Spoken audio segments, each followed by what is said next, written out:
comment le dispositif Action Cœur de Ville intègre des projets ambitieux, inclusifs et éco-responsables pour une ville intelligente, comment les commerçants des villes moyennes peuvent s'emparer de nouvelles solutions pour booster leur attractivité, comment aussi les tiers-lieux constituent des relais essentiels au développement du télétravail. Ou encore, quels sont, ça fera partie des points sur lesquels nos invités pourront échanger, les perspectives ouvertes par le plan France Relance en matière de numérique pour ces collectivités médianes. Donc voici quelques-unes des nombreuses questions que nous aborderons dans quelques instants avec nos invités.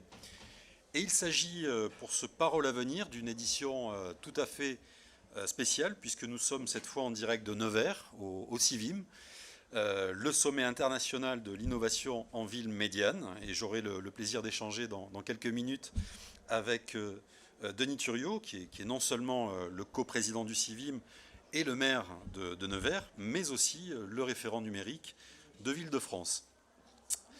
Et nous aurons également une intervention vidéo de Caroline Cailleux, la présidente de Ville-de-France, qui ne pouvait être parmi nous. Et nous recevons donc à la fois sur le plateau et à distance une véritable Dream Team Figital d'experts et grands témoins pour échanger donc sur notre sujet du jour. Nous aurons donc Michel-François Delannoy, le directeur du programme Action Cœur de Ville à la Banque des Territoires, Delphine Woussen, qui est directrice Smart Cities chez Orange Business Services, Luc Boire, le maire de La Roche-sur-Yon en Vendée, présent sur ce plateau, Olivier Gacquer, le maire de Béthune dans le Pas-de-Calais, donc La Roche-sur-Yon et Béthune, deux villes médianes labellisées Action Cœur de Ville et particulièrement engagées dans l'innovation numérique. Et enfin, nous aurons également Michel Anger, qui sera le grand témoin international de ce Parole à venir, puisqu'il est le maire de Shawinigan au Québec, dans la région de Mauricie, et il est évidemment le coprésident du CIVIM, qui est organisé d'une année sur l'autre, alternativement à Nevers et à Shawinigan. Mais avant d'entrer donc dans le vif du sujet avec nos invités, Cyril Luneau, je rappelle que vous êtes le directeur des relations avec les collectivités locales chez Orange. Un mot d'introduction et d'éclairage sur notre thématique du jour, le numérique, levier de relance pour les villes médianes. Cyril Luneau, c'est à vous. Je crois qu'on a un petit problème de son avec Cyril Luneau.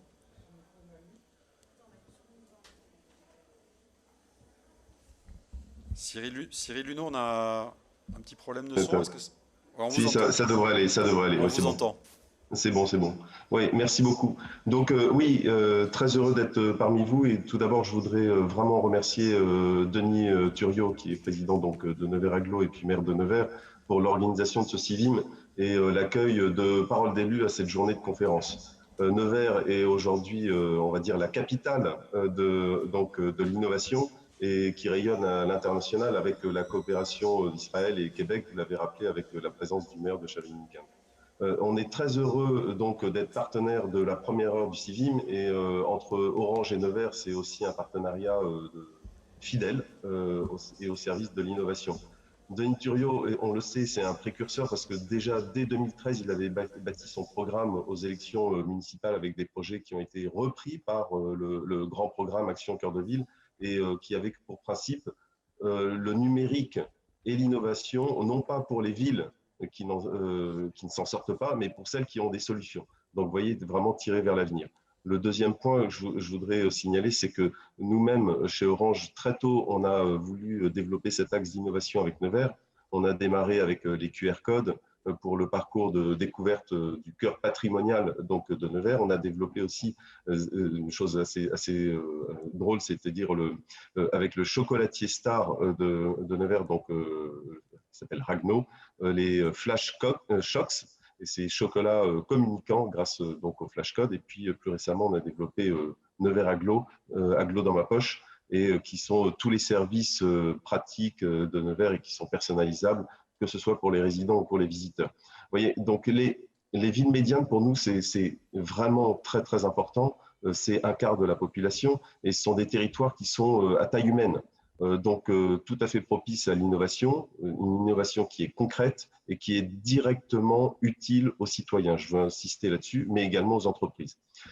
Les communes, c'est toujours le premier échelon de proximité, de lien social, et ces villes, finalement, fourmillent d'initiatives, des initiatives qui sont très innovantes, et travaillent depuis plusieurs années, je dirais, à digitaliser leurs services, tout ça au service du public.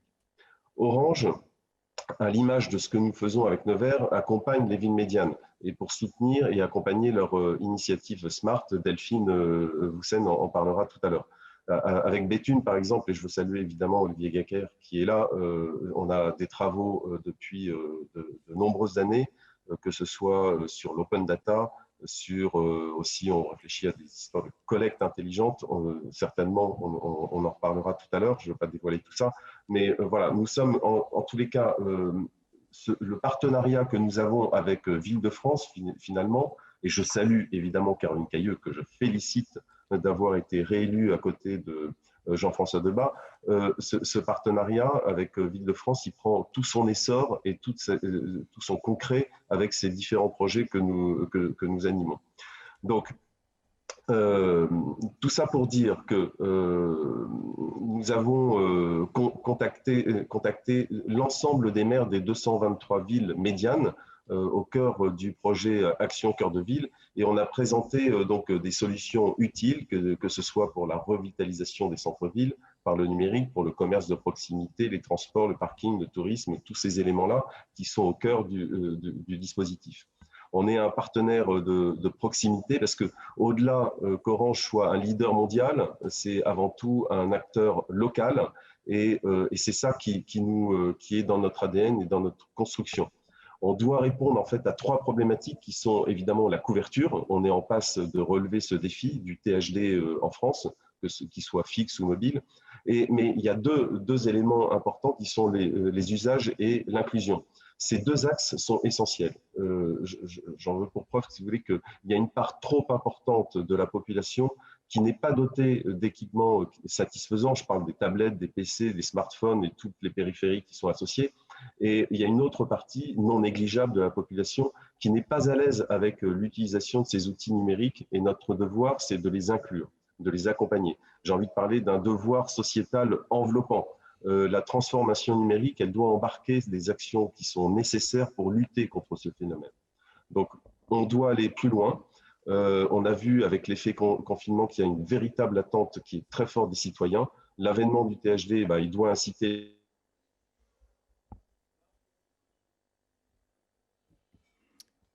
Je crois qu'on a un petit souci de liaison avec Cyril Luneau. Cyril, est-ce que vous nous entendez ? Ou est-ce que la technique peut...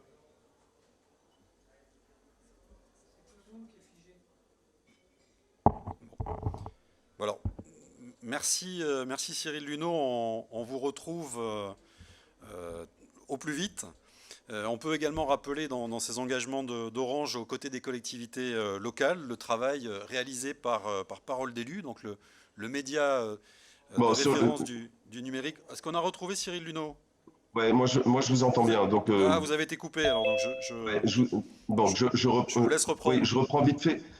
Tout ça pour vous dire qu'aujourd'hui, il y a ce plan de relance, France Relance, vous en avez parlé tout à l'heure, c'est extrêmement important. On a une multitude d'acteurs, que ce soit les régions, les départements, les EPCI, les communes, et il y a beaucoup de stratégies qui sont des stratégies locales. On doit avoir un programme national qui doit être inclus dans ce plan France Relance, et on doit impulser, donc il y a un programme national avec des projets qui sont locaux, c'est essentiel de le mettre en œuvre, et je pense que on doit collectivement et au sein de ces associations, Ville Médiane, Petite Ville de France, l'AMF et puis l'ensemble des autres associations, vraiment indiquer à l'État à quel point il doit y avoir une structuration justement de ces projets-là, pour que ça ne soit pas seulement les grandes métropoles qui lancent des projets de ce type-là, mais que ça soit d'une manière beaucoup plus globale au niveau du territoire.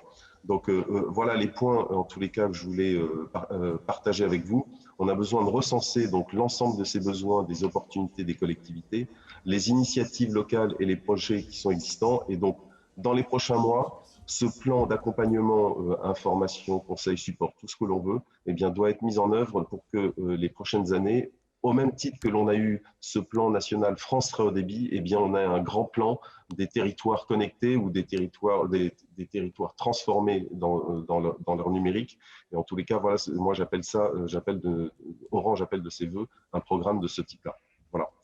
Merci à vous tous et encore, on est très très heureux de vous accueillir sur Parole d'élus et Parole d'avenir.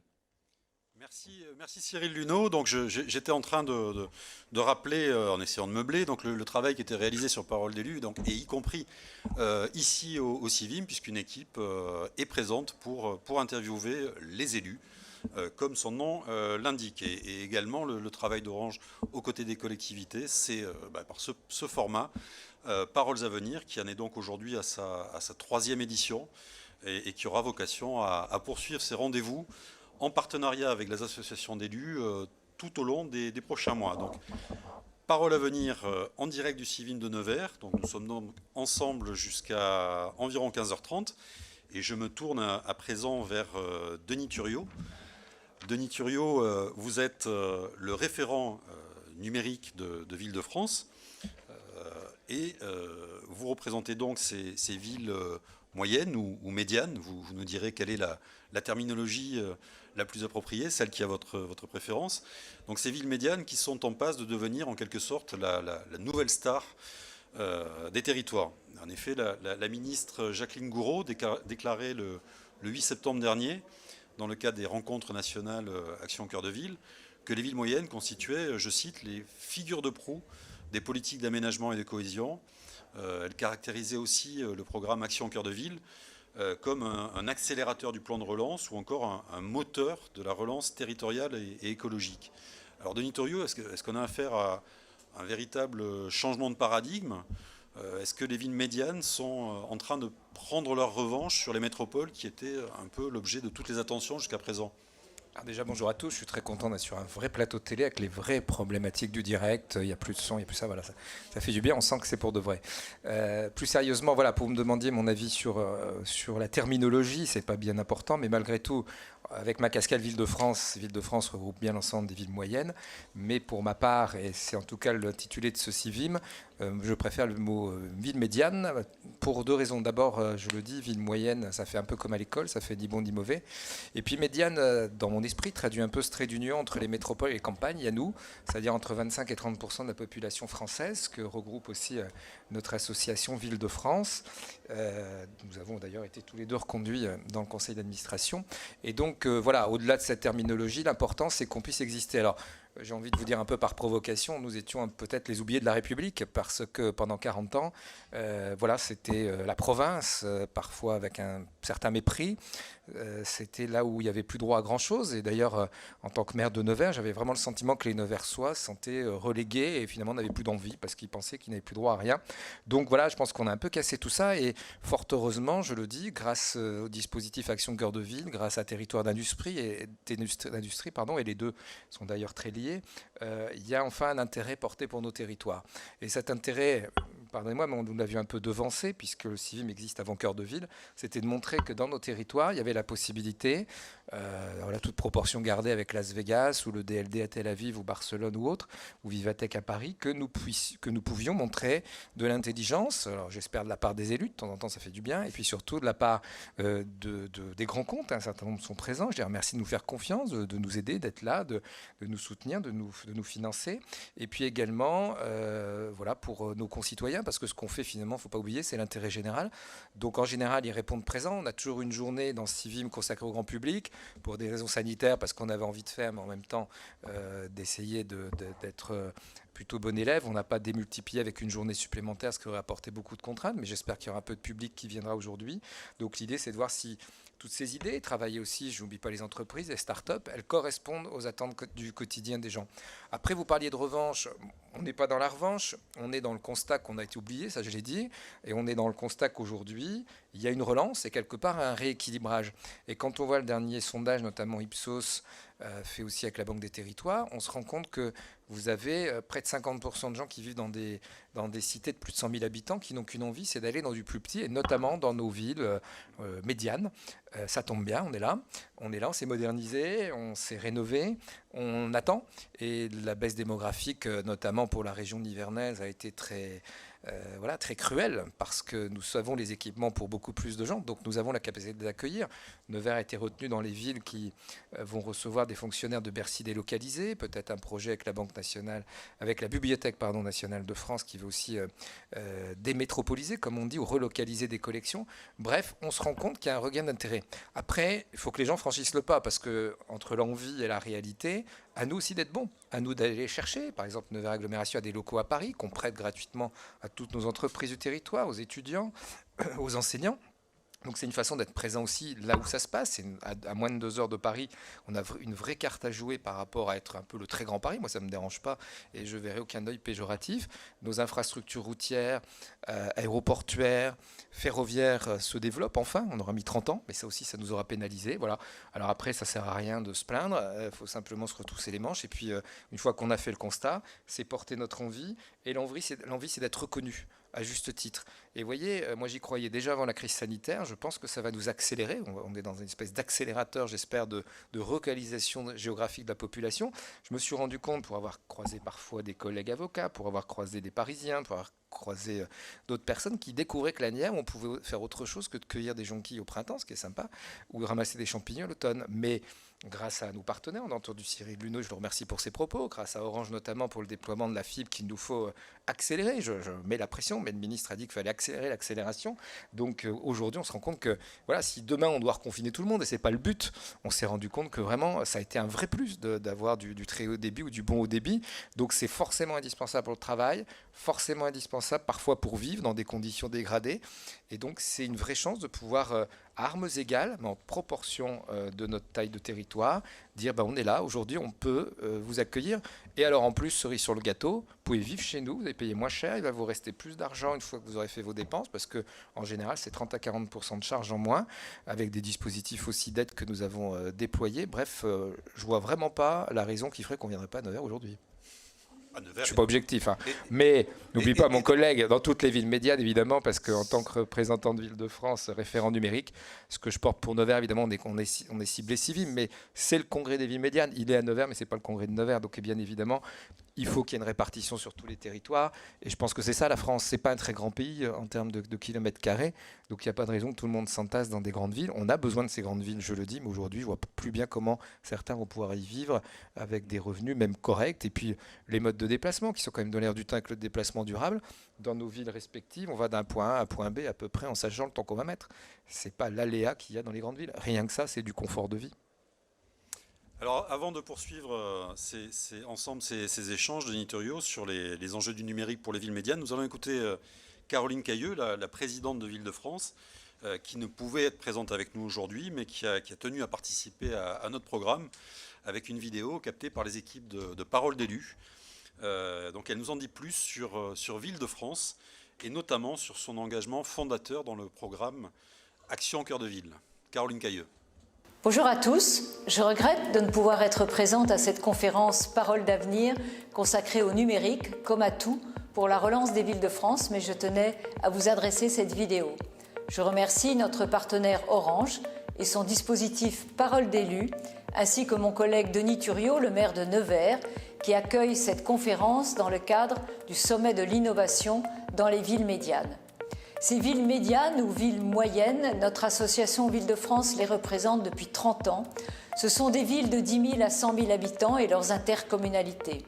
Ces territoires sont le cadre de vie de près de la moitié de la population française et ils sont au carrefour des métropoles et des territoires ruraux. Notre association les accompagne. Nous avons ainsi co-construit avec le ministère de la Cohésion des Territoires le programme Action Cœur de Ville afin d'accompagner la redynamisation des centres-villes.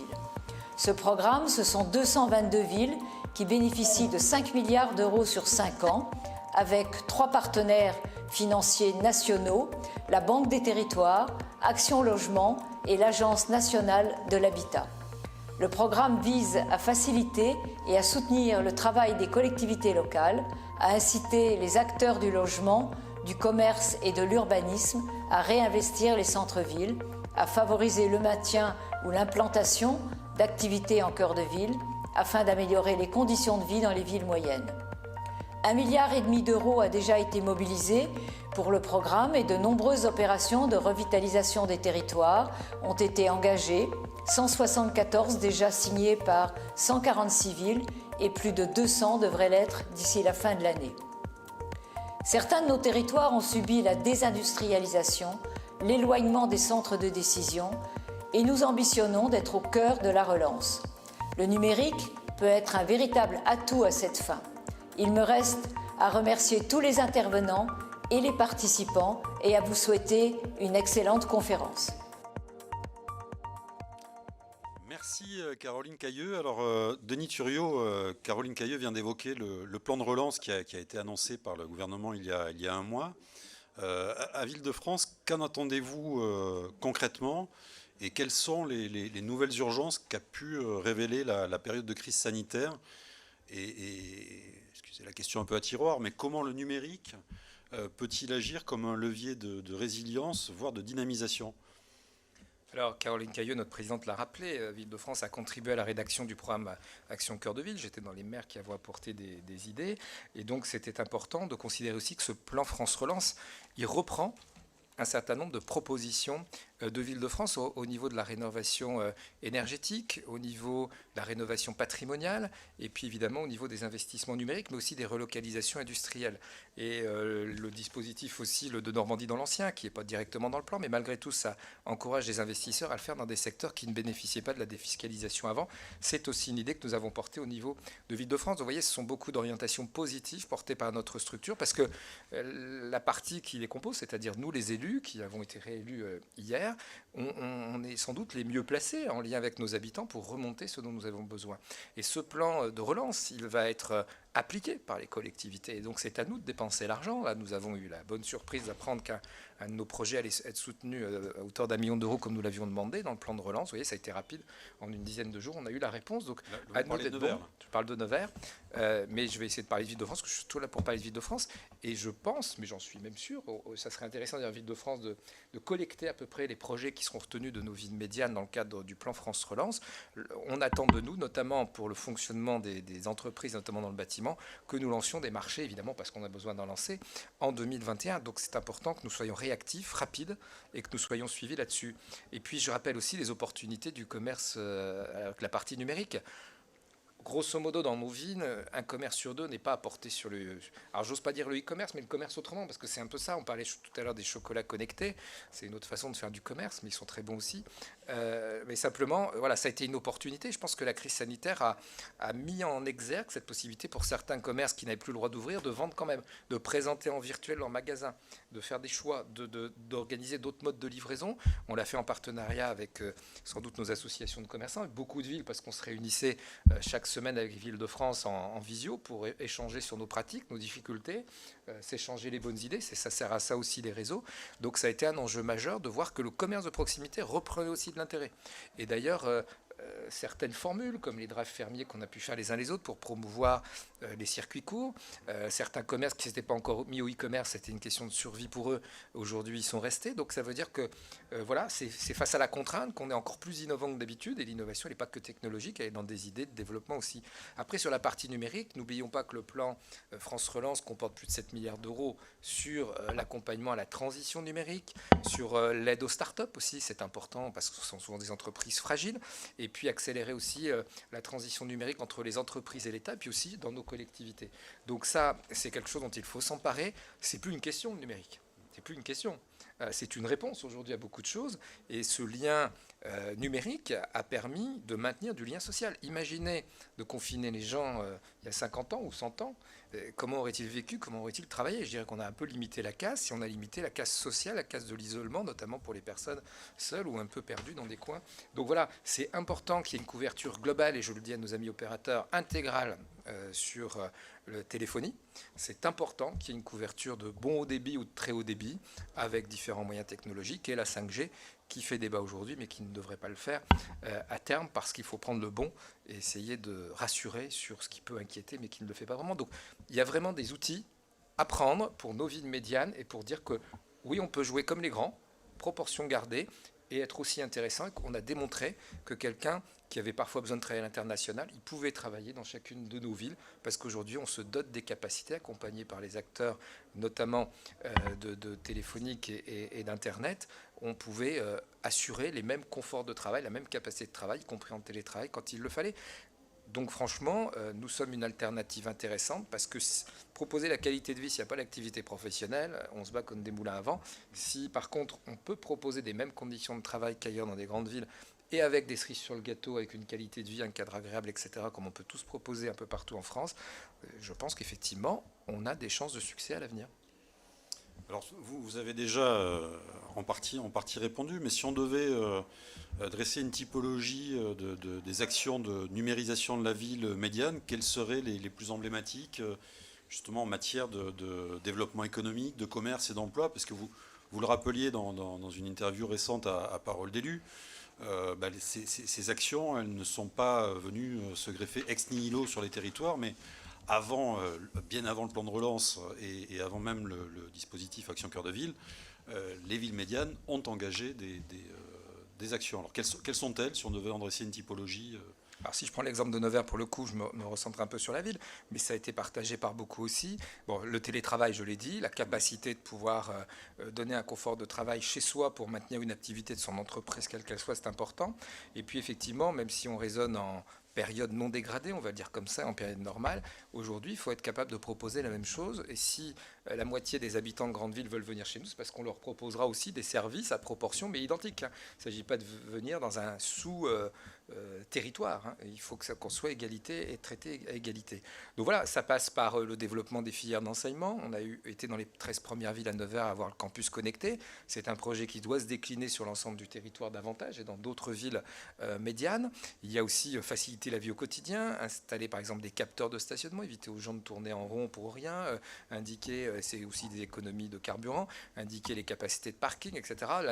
L'éclairage intelligent qui peut être rassurant dans des zones où on n'a pas forcément vocation à éclairer toute la nuit, où il ne se passe pas grand-chose, mais en tout cas quand il y a quelqu'un, ça s'allume. Voilà, ce sont des outils technologiques intéressants, mais surtout intelligents et au service du quotidien, réduire le sentiment d'insécurité. Bref, c'est porter la ville intelligente. Et toutes nos villes médianes, dans ce que j'échange avec les grands acteurs autour de ces technologies, c'est que c'est plus simple quelque part de les tester chez nous, parce qu'on est à périmètre plus restreint, parce qu'on est plus agile, parce que ça demande moins d'investissement aussi, parce que justement notre territoire est moins grand. Donc on a une carte à jouer aussi dans l'expérimentation. Moi je suis très dans l'expérimentation.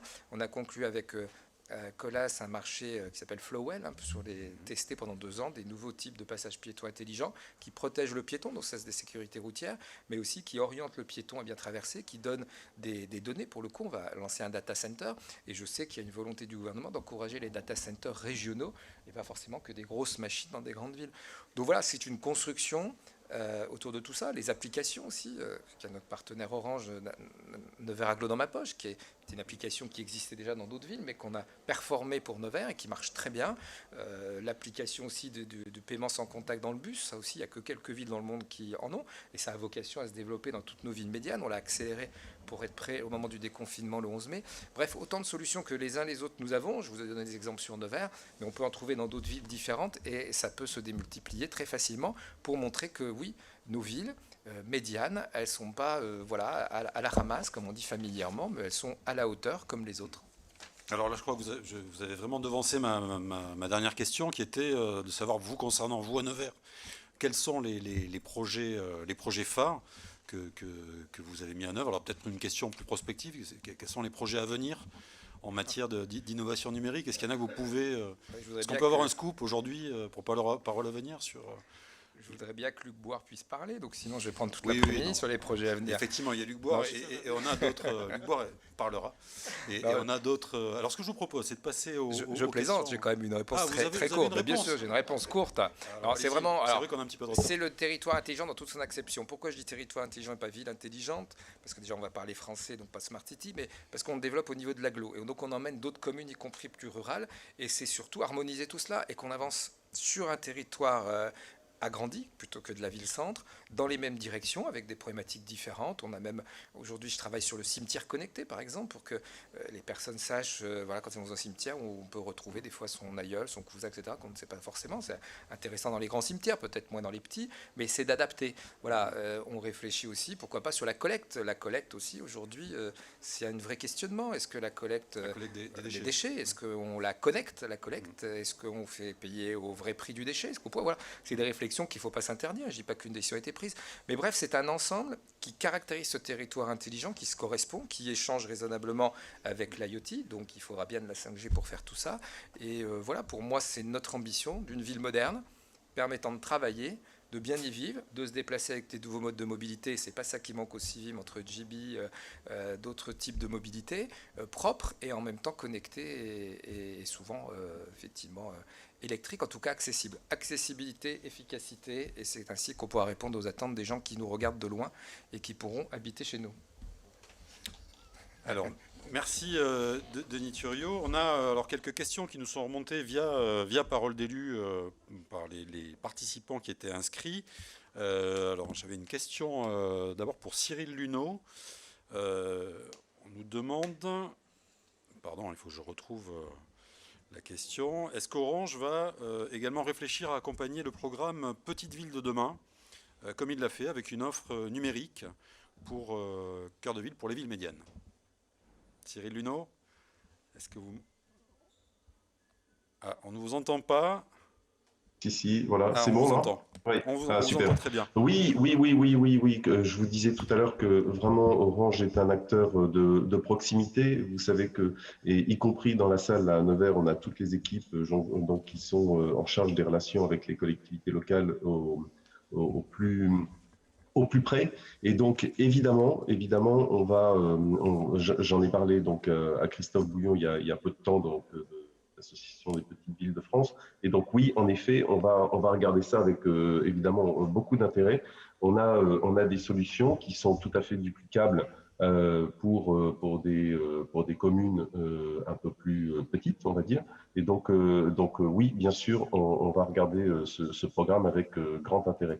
C'est important pour un acteur industriel comme le nôtre, encore une fois, je le dis, qu'il y ait des programmes de ce type-là, qui sont des programmes nationaux et qui sont ensuite déclinés d'une manière un petit peu organisée, un petit peu industrielle. C'est important. On a besoin de ça pour structurer à la fois notre stratégie, bien sûr, et pour avoir des actions d'ampleur qui portent sur le terrain. Et on est là, on est un acteur qui est, au-delà d'être pérenne, on est là pour durer, on ne fait pas des coups, on est là non pas par intermittence, mais on est là sur la durée. Et donc ces programmes-là sont très importants pour nous, et donc je vous le confirme bien volontiers, oui, on s'y intéresse évidemment. Merci Cyril Luneau. Alors, on a également des questions qui nous sont remontées pour Denis Thuriot. Alors, on en a une, je crois qu'on aura compris. Pourquoi le Civim a-t-il lieu à Nevers et pas ailleurs? Et plus précis, quel budget Nevers consacre-t-elle à l'innovation? Moi, je retourne la question. Pourquoi le CIM aurait-il lieu ailleurs qu'à Nevers? Mais pourquoi pas un jour, voilà, n'est pas non plus... Enfin, il a lieu à Shawinigan aussi. Il a lieu, alors c'est le seul sommet international d'innovation qui a lieu sur 2 continents, hein, alternativement. Donc ça, c'est une fierté pour nous. Mais l'idée, c'est le partage. Hein. Si vous êtes tout ça, c'est pour partager. Donc oui, nous avons été les initiateurs, les fondateurs avec Michel Anger. Donc le Civim a 2 papas. Peut-être qu'un jour, il aura une maman. Mais l'idée, c'est surtout voilà, qu'on se retrouve à un endroit. Et pour l'instant, c'est Nevers. Si un jour, ça peut évoluer, à discuter. Shawinigan, au Québec, réfléchir à que ce soit une autre ville aussi. Je dirais, peu importe, quelque part, c'est porté, c'est aidé d'ailleurs par l'association Ville de France que je remercie. Donc c'est le symbole à Nevers, effectivement, de cette force de nos villes médianes, quel que soit l'endroit. Et puis voilà, l'idée m'est venue. Donc pour l'instant, c'est un peu logique que ce soit à Nevers, mais c'est appelé à évoluer. Maintenant, sur le budget de l'innovation, je n'ai pas les chiffres très précis en tête, c'est un budget en évolution, mais en évolution raisonnable, parce que l'innovation, en fait, elle n'est pas que technologique. Si je prends le budget du numérique, je pourrais vous le dire, mais ça ne veut pas dire grand-chose. L'innovation, c'est aussi l'innovation sociale. On n'a pas parlé d'économie sociale et solidaire, mais qui est un secteur à fort potentiel de développement, qui doit rejoindre aussi les enjeux de développement technologique. Donc, on aide aussi au niveau de l'agglomération. Donc, j'ai envie de vous dire, pour une agglomération comme Nevers, on est autour de 70 millions de budget annuel. Donc, il y a une bonne partie qui est à l'économie, mais l'économie, c'est aussi le tourisme quelque part. Et le tourisme connecté, de plus en plus, les gens maintenant, ils vont pas à l'office de tourisme, ils vont chez eux sur Internet et ils choisissent un peu les parcours qu'on peut leur proposer. L'innovation, elle est aussi dans nos réseaux, elle est dans beaucoup de choses. J'ai parlé de nos réseaux de transport aussi. Donc voilà, si je vous dis un chiffre ex abrupto, ça ne veut pas dire grand-chose. On pourrait sectoriser ce qu'on fait pour notre incubateur, pour aider les startups, etc. Mais on est aussi territoire French Fab et via territoire d'industrie, on a aussi vocation avec l'État à aider les entreprises plus industrielles, plus traditionnelles. Donc si on mélange tout ça, oui, ça fait un budget important, mais c'est la priorité de territoires comme les nôtres d'aider à développer l'économie et de montrer qu'on peut travailler, s'épanouir, se développer chez nous.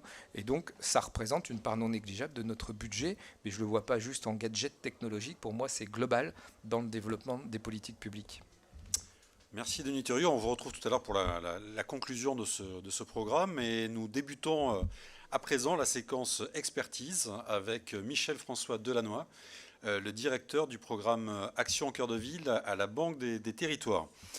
Alors Michel-François Delannoy, la Banque des Territoires est l'un des 4 partenaires, Caroline Cailleux le rappelait tout à l'heure, du programme Action cœur de ville, aux côtés de l'État, d'Action Logement et de l'ANA. Et la Banque des Territoires en est même le premier contributeur sur le plan budgétaire, avec 1,7 milliard d'euros d'investissement prévus sur 5 ans. Mais au-delà de cet engagement financier d'ampleur, comment sont accompagnés les projets des villes et comment fait-on pour coller aux besoins de 222 collectivités, chacune étant forcément différente? Bonjour d'abord à toutes et à tous. Ravi de participer à ce temps d'échange et à travers Denis Thuriot, que je salue. Je salue évidemment l'ensemble des promoteurs et des partenaires du civil. Alors, pour répondre à votre question, c'est vrai que la Banque des Territoires a été, dès le premier instant, puisque nous avions, et Nevers avait d'ailleurs été une de ces villes dites démonstrateurs d'une démarche que nous avions initiée, qui s'appelait Centre-ville de demain, et qui a, d'une certaine manière, un peu incubé et préfiguré ce qu'allait devenir quelques années plus tard, quelques mois plus tard, le programme Action cœur de ville. L'action de la Banque des Territoires, elle est évidemment dans nos métiers, puisque nous ne sommes pas l'État, nous ne sommes pas une collectivité territoriale, nous sommes donc à notre place, donc une banque qui à la fois apporte du conseil, beaucoup de moyens d'ingénierie, qui investit, donc nous rentrons dans des sociétés de projets pour permettre à des projets de se faire, notamment avec des acteurs privés, et donc contribuer à la transformation des projets portés par les élus, et puis aussi nous prêtons, puisque nous sommes aussi une banque qui prête forcément, et donc avec des prêts que nous avions et que nous avons donc spécialement dédiés au programme Action cœur de ville. Plus précisément, ma réponse, et je ne serai pas long, c'est depuis le départ, nous avons la conviction, pour toutes les raisons d'ailleurs qui ont aussi été évoquées précédemment par le maire de Nevers, c'est que s'il y a effectivement des enjeux qui rassemblent ces villes, dans notre pays, en même temps, c'est une population territoriale, si vous me permettez l'expression, qui est très hétérogène. Les enjeux de la ville de Nevers ne sont pas identiques à celles de la ville de Béthune ou identiques à une ville littorale. Je crois qu'on a un petit souci de liaison. Pour accompagner... Allez-y, Michel-François Delannoy, vous êtes revenu. Voilà, pour accompagner. D'accord, pour accompagner donc les porteurs de projets que sont les maires dans la définition, la précision de leurs projets et les accompagner effectivement, c'était très présent dans les interventions précédentes, dans les démarches d'innovation. La moitié de nous consacrons 100 millions sur les 5 ans pour accompagner en ingénierie, en expertise, en conseil les villes du programme Action cœur de ville. La moitié de ces moyens sont dédiés à accompagner. On vous entend très mal, Michel-François Delannoy. Je crois que là, on ne vous entend plus. Est-ce que vous êtes avec nous? Allô? Michel-François Delannoy, est-ce que vous nous entendez? D'innovation au sens très large, que ce soit pour expérimenter. Moi, je suis toujours avec vous. Oui, moi je suis. On a un petit temps Moi, je vous entends. De latence parce qu'on Vous m'entendez? on vous entend difficilement. Est-ce que vous m'entendez? Oui. Alors si vous permettez, on va passer à la deuxième question. C'est dans Vous le volet m'entendez? numérique qui nous occupe aujourd'hui. Quelles sont les actions engagées par les villes que vous accompagnez? Est-ce que vous pouvez nous citer quelques initiatives particulièrement marquantes? Oui, alors je disais à l'instant que un de nos engagements fondamentaux dans le programme Action Cœur de Ville, c'est vraiment d'accompagner des innovations, puisque nous y consacrons à peu près la moitié de nos moyens dédiés à l'ingénierie. Alors pour prendre des exemples, la ville de Valenciennes voulait mettre en œuvre une solution numérique destinée aux visiteurs pour valoriser les services et les activités. Alors, on a encore un petit problème de liaison. Michel-François Delannoy, on ne vous entend plus. Bon, je suis toujours là. Ah, vous êtes revenu, ben, allez-y. Je ne vous ai jamais quitté. Donc, je disais, c'est l'exemple de Valenciennes, je ne sais pas à quel moment j'étais inaudible, mais que nous avons accompagné pour lui permettre de définir justement toutes les mettre en œuvre. Et aujourd'hui, la mission a permis de délimiter les contours d'une solution numérique qui propose des services relatifs au commerce, à la mobilité, aux activités touristiques et culturelles. Nous avons décidé, dans le plan de relance, de contribuer au financement pour les villes Action Cœur de Ville de solutions numériques, pour toutes les raisons qui ont été évoquées tout à l'heure. C'est aussi dans un autre domaine, la ville de Mantes-la-Jolie, par exemple, qui s'intéressait à une solution intelligente de gestion de stationnement pour justement permettre de rendre visibles les places de parking disponibles et d'adapter, d'ailleurs, le cas échéant, cette tarification. On l'a accompagné en lui proposant des exemples, mais aussi l'aider pour les contours techniques et financiers de son système. Puis, un autre exemple, la Vichy, par exemple, où nous avons permis, après un état des lieux, de permettre de développer la mise en place de bornes Wi-Fi. Et l'ensemble du quartier commerçant du centre de Vichy, soit 2 km, je crois, cumulés de rues, sont maintenant couverts et c'est une expérimentation que nous soutenons. Voilà, donc des exemples très, très différents où de la conception jusqu'à l'engagement financier pour expérimenter des solutions nouvelles, la Banque des territoires est engagée. Alors, une dernière question, Michel-François Delannoy. Est-ce que vous pouvez nous en dire plus sur le nouveau projet piloté par la Banque des territoires de création d'une centaine de sociétés foncières dédiées au cœur de ville avec les collectivités locales? Alors, c'est effectivement une proposition que nous avons faite dans le cadre de la relance. Et vous savez que la Banque des territoires a décidé de s'adosser et de s'associer au plan France Relance en mobilisant des moyens en fonds propres notamment. Et sur le sujet du commerce, c'est quand même un sujet extrêmement sensible aujourd'hui, parmi plusieurs propositions, dont le soutien d'ailleurs aux solutions numériques que j'évoquais tout à l'heure, mais aussi à l'investissement que nous allons faire dans des sociétés qui proposent ces solutions numériques aux collectivités et aux commerçants. Nous avons donc décidé d'intensifier une démarche dédiée au développement de ce qu'on appelle des foncières de redynamisation.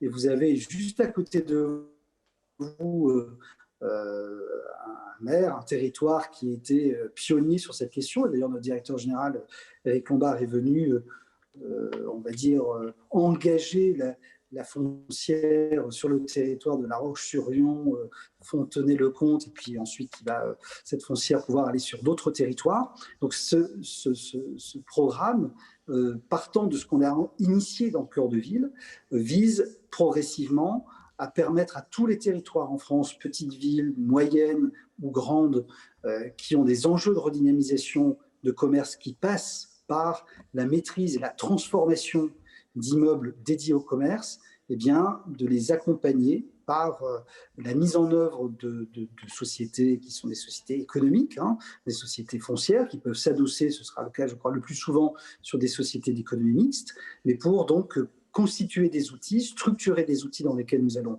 nous investir des fonds propres et permettre de traiter une partie de ces commerces stratégiques, dans des linéaires stratégiques qui sont en ce moment, on le sait, très très bousculés par le contexte issu du confinement long et malheureusement aussi les soubresauts que nous vivons aujourd'hui d'une crise sanitaire qui continue parfois à imposer des fermetures type de commerce, et on sait que tout cela aura des impacts sans doute extrêmement durs.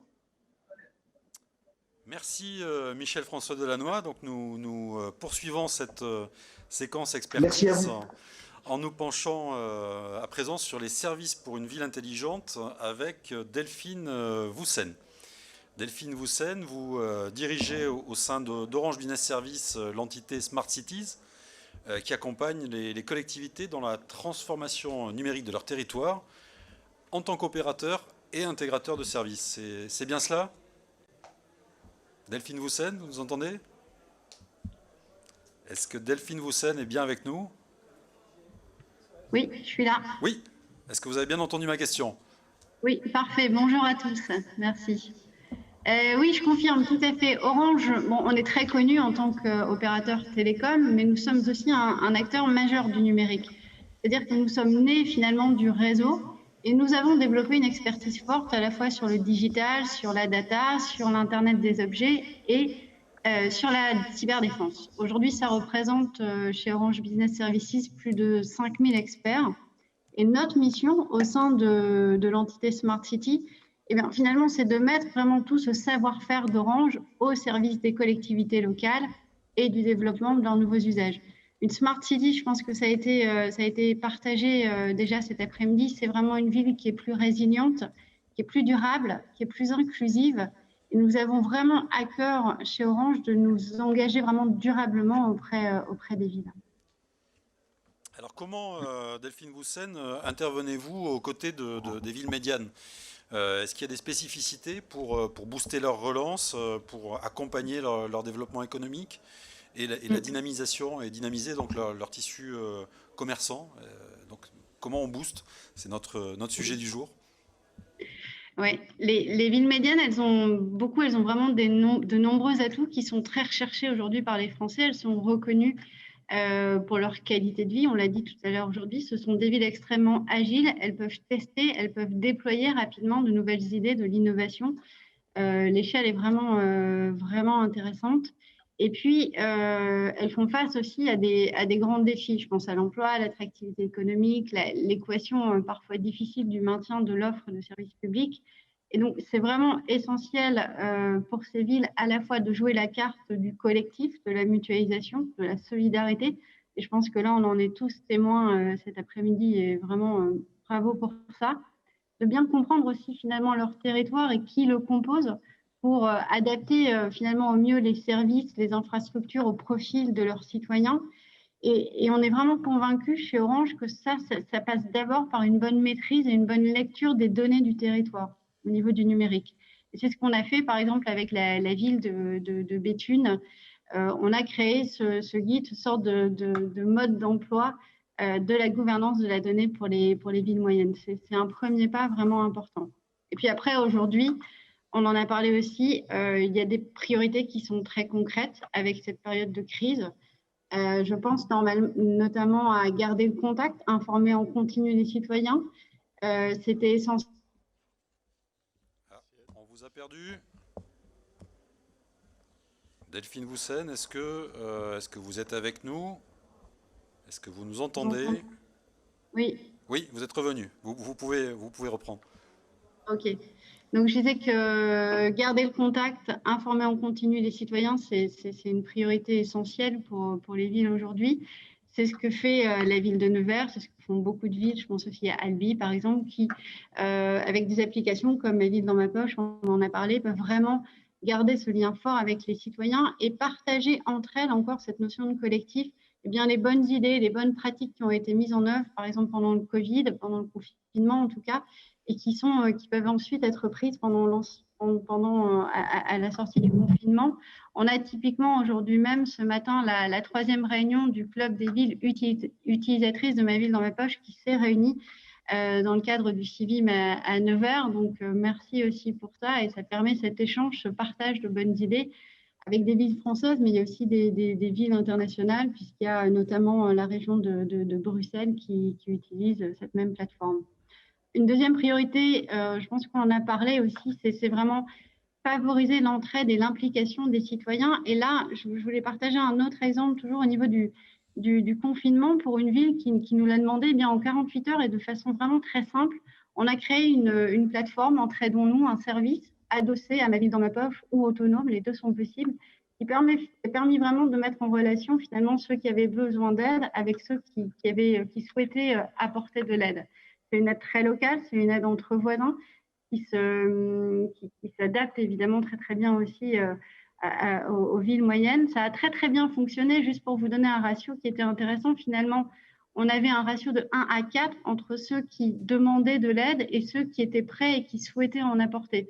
Donc vraiment une leçon intéressante et importante. C'est une quarantaine de villes aujourd'hui qui utilisent cette application, qui l'ont déployée.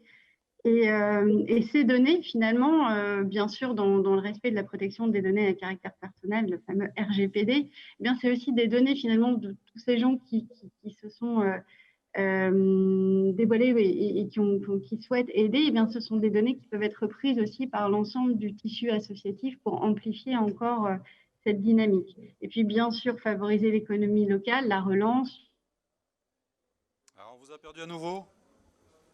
Est-ce que vous nous entendez, Delphine Voussen? Alors, je vous propose de passer à notre dernière question, si vous m'entendez. Donc, Delphine, on l'aura compris, la data et son bon usage sont essentiels pour l'attractivité des territoires urbains. Est-ce que demain, votre métier pourrait évoluer vers un nouveau modèle de délégataire de la donnée pour le compte des collectivités? Est-ce que vous nous entendez? Alors, on ne vous a plus à l'image non plus. Un petit peu inquiétant.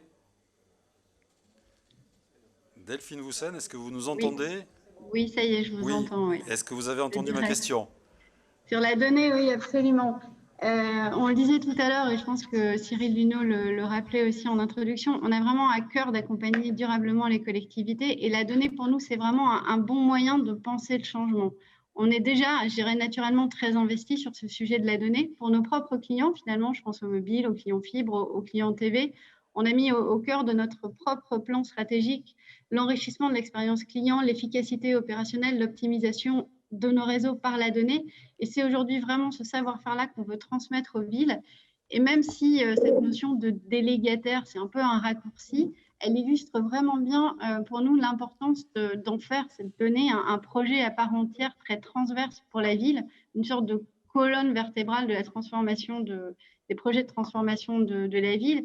Et donc, on peut effectivement demain avoir, je dirais, des DSP data, données, comme on a des DSP de mobilité, de transport, d'éclairage qui viendront elles-mêmes finalement nourrir cette initiative et cette plateforme très transverse de la donnée et créer ainsi de nouvelles analyses, de nouvelles vues et puis de nouveaux services pour les citoyens, pour les gestionnaires de la ville et puis pour l'ensemble de son écosystème. Une telle plateforme, ça doit être bien pensé, ça doit tenir compte de l'existant de la ville, ça doit être capable de s'interconnecter vraiment avec tous les services de la ville, encore une fois, de respecter les obligations réglementaires, d'être très sécurisé. Là, je rappelle encore l'importance de la cyberdéfense et les villes sont également très exposées, de plus en plus exposées à ces attaques. D'où pour nous, vraiment, sur ce thème-là, une notion de partenariat extrêmement vraiment fort. Alors, on vous a à nouveau perdu. Delphine Voussen, est-ce que vous nous entendez? Oui. Alors, vous pouvez reprendre. D'accord, mais j'avais quasiment fini. Je voulais vraiment conclure. Voilà, je voulais vraiment conclure sur cette notion de partenariat fort qu'on souhaitait développer avec les villes et y compris et avant tout avec les villes moyennes ou les villes médianes qui sont essentielles pour nous. Et un point aussi important, c'est l'écoute et l'accompagnement. On l'a vu dans les différents projets de partenariat qu'on a pu mener et qu'on mène aujourd'hui avec les collectivités locales. Eh bien, il y a un enjeu fort d'accompagnement en amont de tout projet et d'écoute. On le disait, chaque projet a sa spécificité, chaque ville a sa spécificité.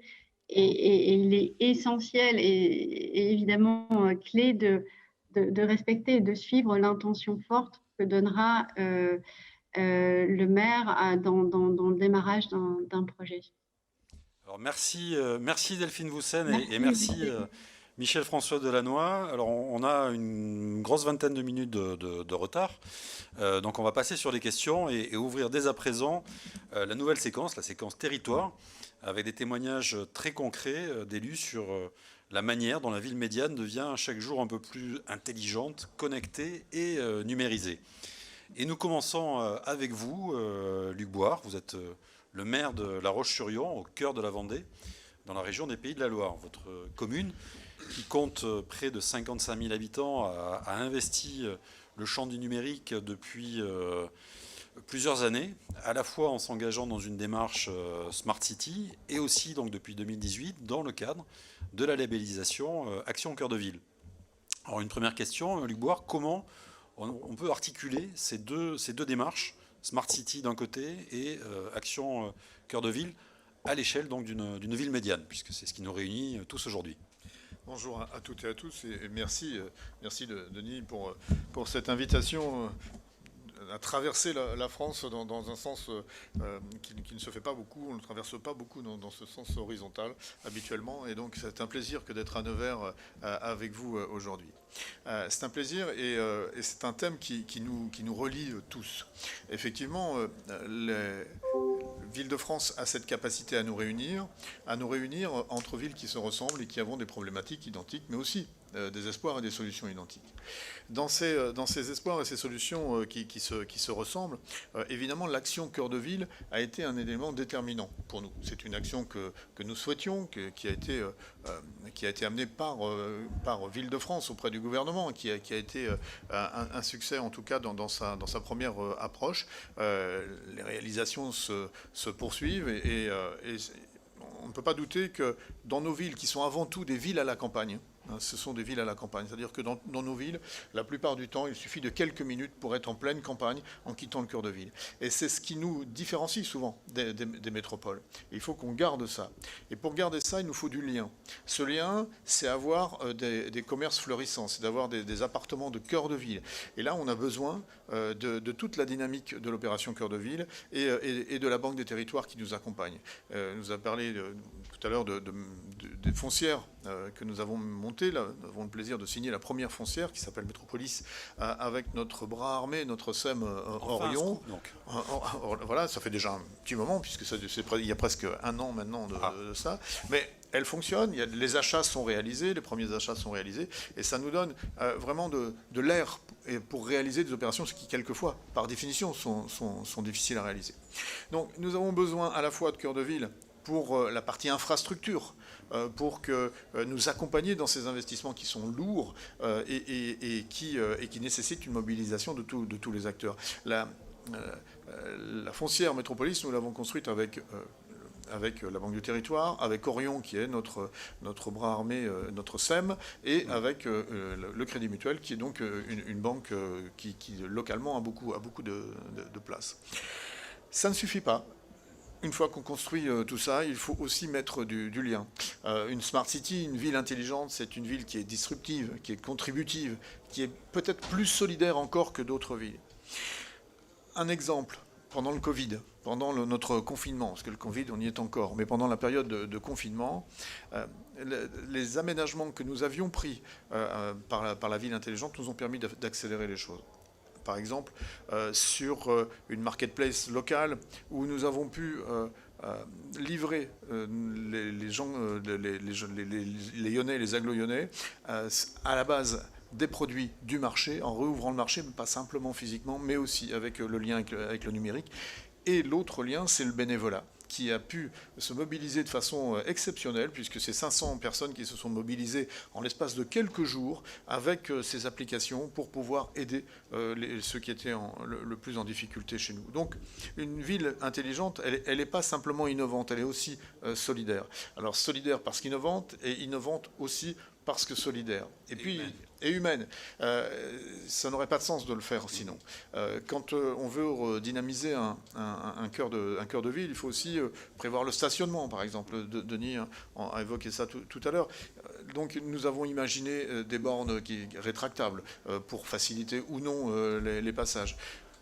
C'était peut-être innovant quand nous l'avons fait, ça ne l'est plus aujourd'hui, mais nous avons fait aussi, comme tout le monde désormais, l'application Flowbird pour nous, qui permet de gérer son stationnement à distance. Demain, nous pourrons détecter les places qui sont libres ou pas sur le cœur de ville. Tout cela rend la ville plus facile à vivre et facilite la vie de nos concitoyens.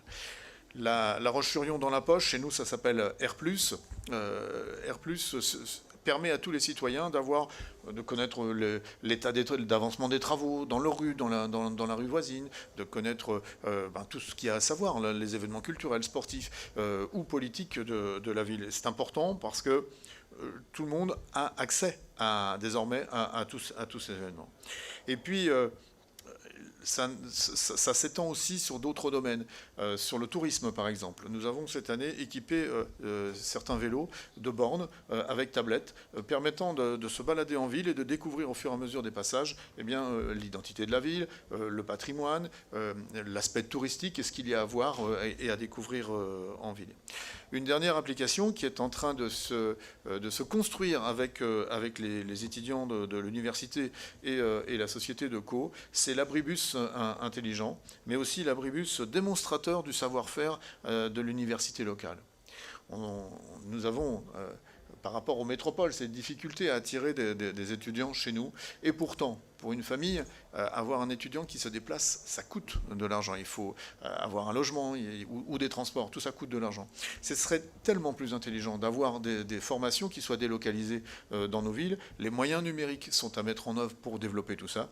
Et aussi, nos étudiants souhaitent participer à cette démarche en montrant ce qu'ils savent faire et en montrant le bien fondé de toutes ces applications et de tout ce savoir-faire.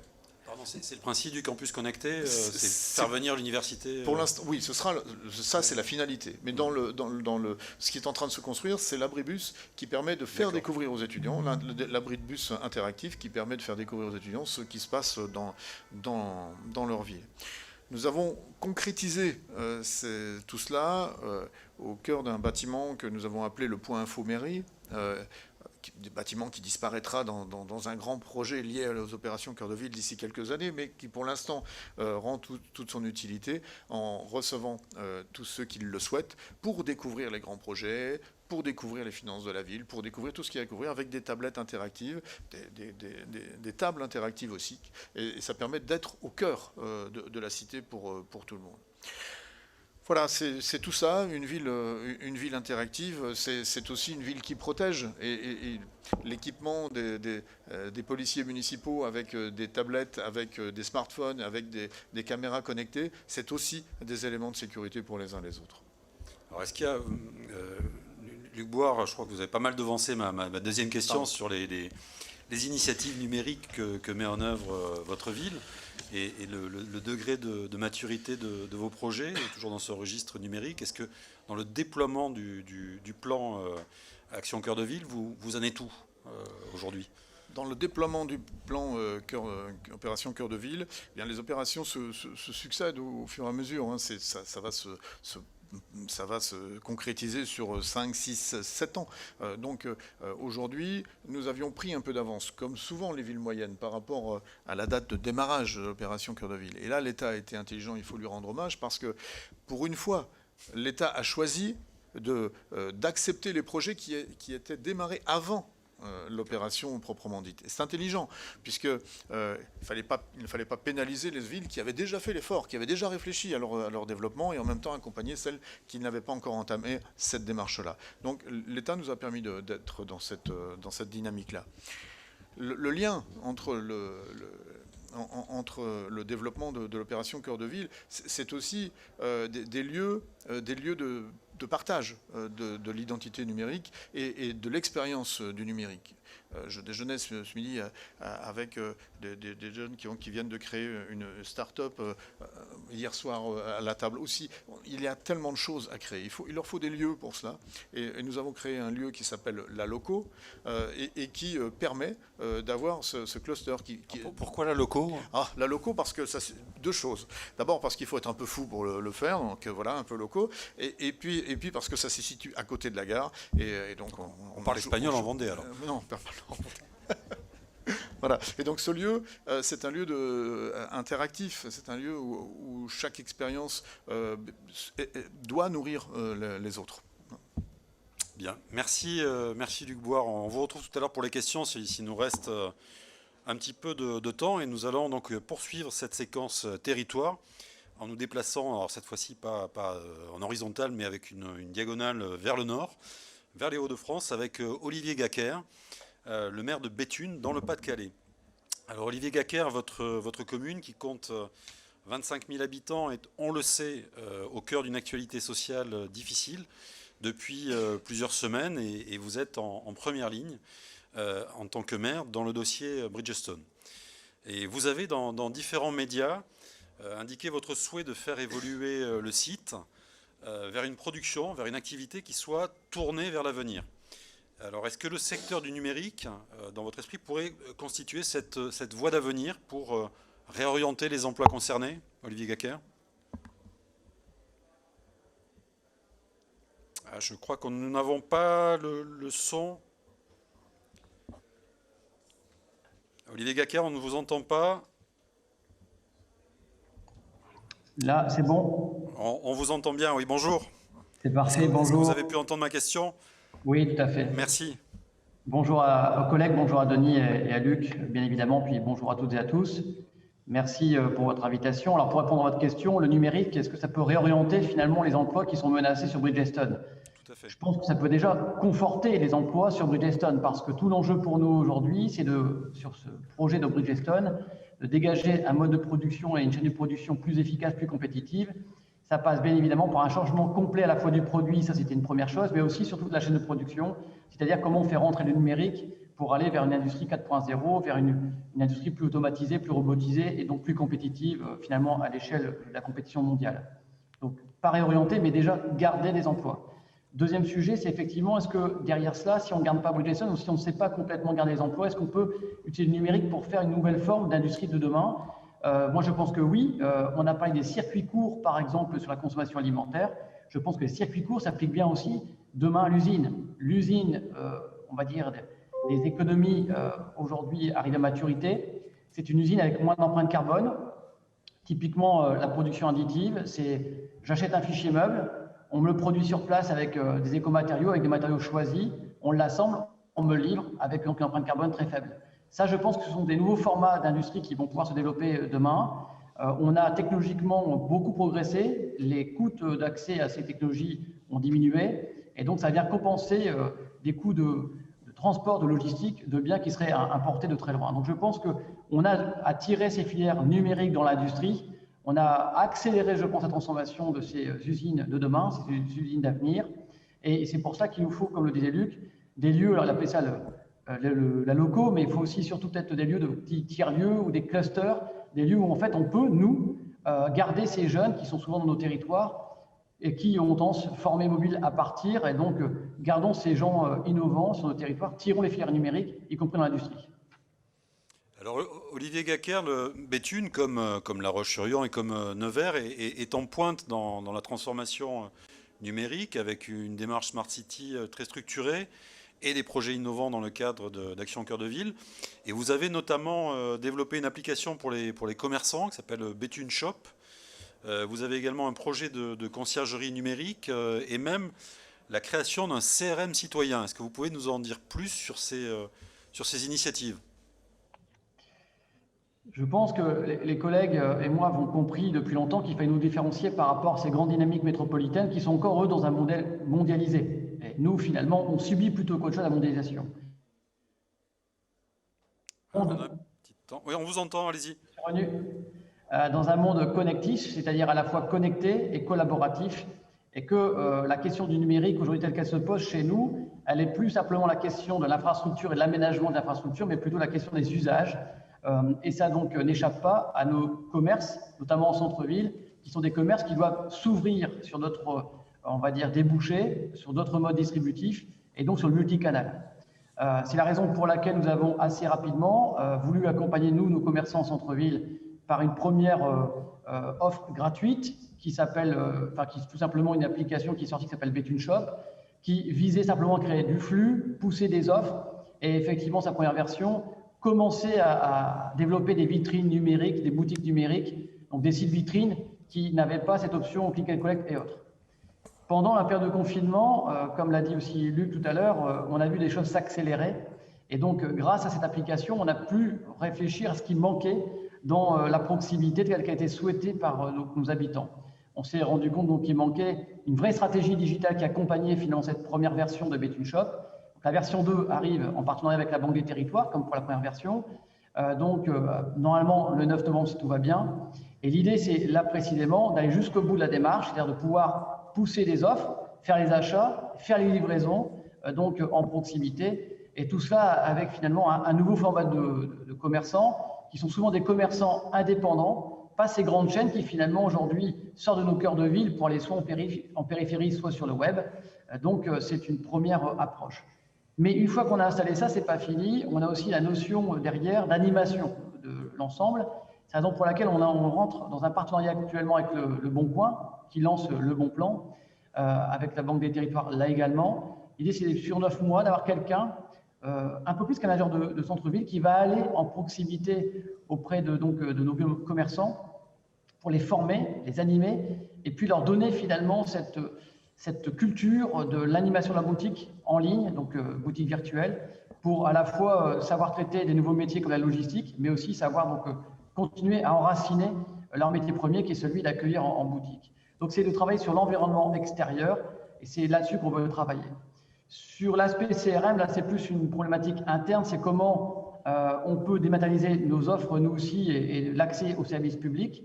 C'est vrai que depuis quelques années, toutes les collectivités, y compris dans la ville médiane, on a pris le pli de ne pas aller vers la foule des maths, mais en tout cas d'ouvrir une porte numérique. Alors, on a une petite coupure. Olivier Gaquer, on ne vous entend plus. Écoutez, je vous propose de passer à la dernière question. Olivier Gaquer, j'ai oublié de préciser que vous étiez le référent sur la question du télétravail et des tiers-lieux numériques au sein de Ville-de-France. Et tout à l'heure, Luc Boire nous parlait de la loco. Et vous avez développé dans votre ville des espaces de coworking et notamment la fabrique qui est au cœur du centre-ville. Est-ce que vous pouvez nous en dire plus sur la vocation de ce tiers-lieu? Ces tiers-lieux sont pour nous dans les villes médianes des lieux de la transformation en tant que tels et des lieux où on recrée du lien. Mais c'est surtout, je vais aussi faire un rappel à votre première question qui était de dire comment on se développe grâce au numérique. Nous avons des économies chez nous qui sont essentiellement sur le territoire industriel. Chez moi, sur mon territoire, 30% des emplois sont des emplois industriels. Se pose donc la question de la tertiarisation de notre économie, l'économie résidentielle, l'économie touristique, et surtout d'aller chercher des classes moyennes sur ces grandes villes qui nous ont inspiré souvent nos talents. Pour moi, c'est Lille, par exemple, mais j'ai cité tellement moins de 3 heures. Donc, comment faire revenir des classes moyennes chez nous? Simplement en développant des espaces de coworking, du télétravail avec des liaisons qui fonctionnent bien. On voit encore un peu de boulot pour stabiliser tout ça, mais la 5G va arriver.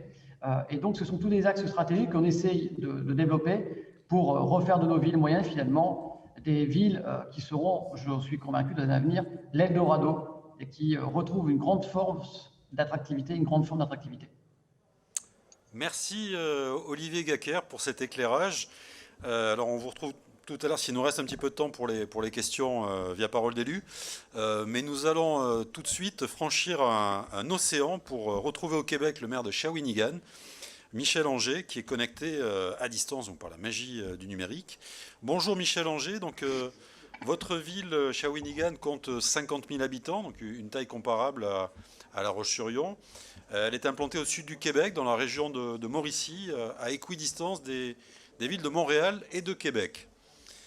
Vous êtes par ailleurs membre de la commission des villes intelligentes du Québec et cet engagement fort dans le numérique, vous le développez aussi à l'international, puisque, donc, on l'a dit tout à l'heure, Shawinigan et Nevers ont scellé un partenariat donc, pour modéliser la mise en réseau de villes moyennes avec des volets très concrets, donc, notamment le jumelage d'incubateurs et donc évidemment le CIVIM qui nous accueille aujourd'hui. Donc une première question, Michel Anger, dans une perspective de benchmark international, plutôt d'étalonnage si on veut éviter l'anglicisme. Est-ce que vous avez au Québec un dispositif comparable à Action Cœur de Ville pour développer l'attractivité des villes médianes? Et est-ce que vous êtes confrontés donc aux mêmes problématiques? Alors, d'abord, salutations à mes collègues de France, particulièrement Denis Thuriot. Vous savez, j'aurais adoré être avec vous aujourd'hui. C'est ce que j'ai pensé en me levant ce matin. Il aurait été si agréable, encore une fois, de se retrouver. Alors, malheureusement, la pandémie nous oblige à rester chacun de notre côté, mais grâce au truchement de la vidéoconférence, il est possible de pouvoir se parler. Alors, sur votre première question, écoutez, Action Cœur de France, je peux vous avouer que quand j'ai regardé et j'ai entendu ce que j'ai entendu tout à l'heure, je suis très, très envieux. Alors, quand on parle de 5 milliards d'euros pour 5 ans, pour 222 villes, vous comprenez que c'est énormément d'argent et on n'a pas ce pouvoir-là du côté du Québec. C'est probablement des montants d'argent qui sont 6, 7, 8 fois plus élevés que ce que moi je dispose pour une ville de 50 000 habitants pour justement travailler dans l'univers comme tel du numérique. Ce qui ne nous empêche pas de pouvoir faire nos choses. Denis Thuriot était avec nous l'année dernière avec la délégation française et quelques élus. On a mis en place, justement, je m'y retrouve présentement, un écosystème numérique qui nous a permis d'être positionnés comme le 3e pôle en numérique au Québec, après Montréal et après Québec. Et tout ça, ça s'est fait sur les bases des investissements que la ville de Shawinigan y a mis. Écoutez, notre écosystème ici, c'est environ 16 millions de dollars qui provient des coffres de la ville de Shawinigan. Alors, quand je vois tout ce que les gouvernements, les paliers de gouvernement investissent du côté de la France, ça nous rend extrêmement envieux. Ce qui ne nous empêche certainement pas, évidemment, de prendre l'ensemble des actions nécessaires pour que nous aussi, on soit capable de se positionner dans le monde des villes intelligentes. Et cet écosystème nous permet justement d'attirer ici énormément de jeunes entrepreneurs. Toute la notion de l'attractivité de la main-d'œuvre et particulièrement de la jeune main-d'œuvre est un enjeu important. Quand on a mis en place, moi et Denis Thuriot, le CIVIM, de mon côté et du côté de Denis également, on avait un objectif extrêmement précis. C'est celui d'être capable de se démarquer de ces grands centres que sont Montréal, Québec, que ce soit Bordeaux, que ce soit toutes les villes qui entourent les villes médianes. Et je pense qu'avec les moyens modestes qu'on pouvait avoir du côté du Québec, je pense qu'on a bien réussi jusqu'à maintenant à se positionner. Évidemment, le gouvernement du Québec a une mentalité, je vous dirais, un peu différente de ce que vous pouvez vivre du côté de la France, en ce sens où, au niveau du Québec, l'ensemble de l'argent est concentré au niveau national et très peu d'argent est décentralisé vers les gouvernements de proximité que sont les villes comme les nôtres. C'est un travail quotidien, c'est un travail que l'on fait jour après jour, semaine après semaine, mois après mois, pour être capable de bien se positionner. Parce que la ville intelligente, pour avoir été à plusieurs rencontres internationales, on a besoin passablement d'argent pour être en mesure de pouvoir se déployer de la bonne façon. Alors, à chacune des fois que je suis avec vous, amis français, je me dis toujours que si je pouvais disposer de ces moyens aussi importants, je serais particulièrement heureux. Parce que je constate, pour avoir vécu et allé à plusieurs reprises du côté de la France, que cet argent est bien investi et que les villes comme Nevers et l'ensemble des villes moyennes réussissent à très, très bien se positionner dans l'univers des Smart Cities, pour employer votre expression française, donc de ces villes intelligentes qui nous permettent aussi de pouvoir établir cette passerelle entre nos deux continents. Merci Michel Anger. J'avais fait un effort pour Benchmark, mais effectivement, vous avez raison sur Smart Cities. Alors, dans votre ville, Shawinigan, quelles sont les innovations ou expérimentations que vous menez en vous appuyant sur le numérique pour inventer cette ville de demain et soutenir son développement économique? Michel Anger? Oui, alors... vous avez eu ma question? Là, je suis là. Bon. Oui, j'ai eu votre question.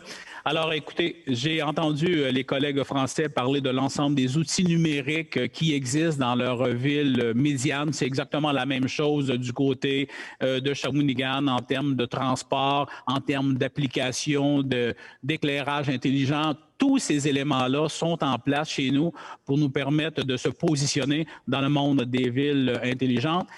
Toutefois, on a une orientation particulièrement précise, c'est que le numérique doit être au service des citoyens et non pas les citoyens au service du numérique.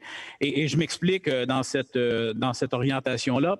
C'est que notre objectif premier du côté de Shawinigan, c'est d'assurer une interaction, une interconnexion avec nos citoyens. Comment nos citoyens sont en mesure de pouvoir participer de façon active et numérique à l'ensemble des enjeux que la ville de Shawinigan a à relever éventuellement.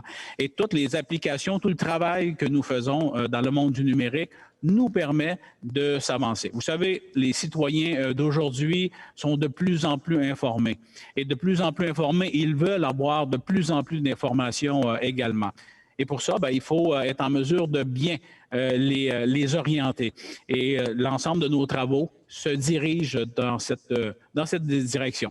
Et vous savez, quand on parle d'interconnexion, le Québec est 3 fois plus grand que la France en termes de territoire, avec une population de 8,5-9 millions d'habitants versus les 64 millions. Alors, le défi important du Québec, c'est la fracture numérique, de s'assurer qu'on soit capable de connecter l'ensemble des villes et villages du Québec, ce qui n'est pas de mince tâche, et le gouvernement du Québec injecte énormément d'argent. On a la chance à Shawinigan d'être très bien branché. Vous l'avez dit en introduction, on est entre Montréal et Québec, donc très bien structuré et organisé au point de vue numérique. Et on pense sincèrement que l'ensemble des outils que nous employons du côté de la ville de Shawinigan nous permettent de faire des pas importants dans le concept de la ville intelligente. Un dernier élément également, c'est qu'on s'est donné comme fonctionnement ici, au DigiHub de Shawinigan, où l'ensemble des startups sont établies ici. On souhaite que la ville de Shawinigan soit une forme de benchmark, donc de banc d'essai pour permettre à l'ensemble de nos Michel Anger, on ne vous entend plus, donc je me propose de vous poser une dernière question, si vous avez, vous, le son. C'est quelles sont au Québec les initiatives des villes médianes en termes de réseautage pour partager leurs expertises et leurs meilleures pratiques en innovation. Et donc, nous parler donc de cette stratégie numérique du Québec avant notre conclusion avec Denis Thuriot. Alors, 2 éléments. D'abord, évidemment, j'ai le privilège de présider la Commission des villes intelligentes du Québec. Donc, les membres, c'est Montréal, Québec, l'ensemble des villes médianes, plus petites municipalités, plus grandes villes du Québec. Et on a comme objectif, évidemment, de partager les bons coups. On peut être en compétition, si vous me permettez, dans le monde du développement économique, mais dans le monde du numérique, nous ne sommes pas nécessairement en compétition. Et ce qu'on s'est donné à l'Union des municipalités du Québec comme orientation première, c'est de nous assurer qu'on puisse être capable de partager ce que les meilleures municipalités réussissent à faire en termes de villes intelligentes. Et dans ce concept-là, le gouvernement du Québec est en train de travailler sur une stratégie de transformation numérique. Et un des éléments importants, c'est l'identité numérique unique. Donc, de faire en sorte que le citoyen a cette fameuse identité numérique. Et on pense sincèrement qu'au niveau des villes, ce sont les mêmes citoyens qui appartiennent au gouvernement du Québec, mais qui appartiennent également à chacune des municipalités. Et on veut et on souhaite travailler avec le gouvernement du Québec pour établir les bases de cette fameuse identité numérique. Et je pense que jusqu'à maintenant, les travaux progressent particulièrement bien. Vous savez, les vols d'identité, ça existe chez nous, ça existe chez vous également. Alors, de quelle façon on est en mesure de travailler sur la cybersécurité, de quelle façon on peut se protéger contre ces fameux vols d'identité? Un travail assez important que nous faisons avec le gouvernement du Québec. Et je suis convaincu que si ces éléments-là donnent les fruits qu'on escompte, mais probablement que ce seront des éléments qui pourront être exportables à l'extérieur même du Québec. Merci, merci Michel Anger, merci à tous les intervenants de la séquence territoire, Luc Bouard, Olivier Gaquer et donc Michel Anger. Nous allons conclure avec Denis Thuriot donc pour un mot de synthèse, avec peut-être une question très simple. Donc si les villes moyennes sont le moteur de la relance, comme l'évoquait la ministre, ce moteur, est-ce qu'on doit lui demander d'accélérer tout de suite très fort ou est-ce qu'il faut adopter plutôt un régime de croisière pour voyager loin? Je voulais déjà saluer Michel Anger parce que je regrette qu'il ne soit pas à nos côtés, mais évidemment la merveille de la technique nous permet de faire ceci ensemble et nous avons trouvé cette solution. Donc bonjour Michel et saluer tous les élus de Shawinigan. On n'arrête pas de parler de vous depuis hier et ta chaise était même libre hier, donc ouais, tu es vraiment parmi nous. Voilà, je voulais aussi dire que cette accélération peut la mener ensemble et il était convenu d'un partenariat entre Ville-de-France et l'UMQ, l'Union des maires du Québec, dont Michel Anger fait partie. Et je propose vraiment qu'on décline maintenant ce projet parce que les problématiques sont souvent similaires et on pourrait continuer cette co-construction entre villes médianes françaises et villes médianes québécoises et nos deux instances. Voilà, je voulais juste en synthèse, mais très court, parce que je sais qu'on est compté par le temps, dire qu'effectivement, pour moi, il faut accélérer, ça c'est clair, il faut accélérer beaucoup de choses, on n'a pas le temps d'attendre.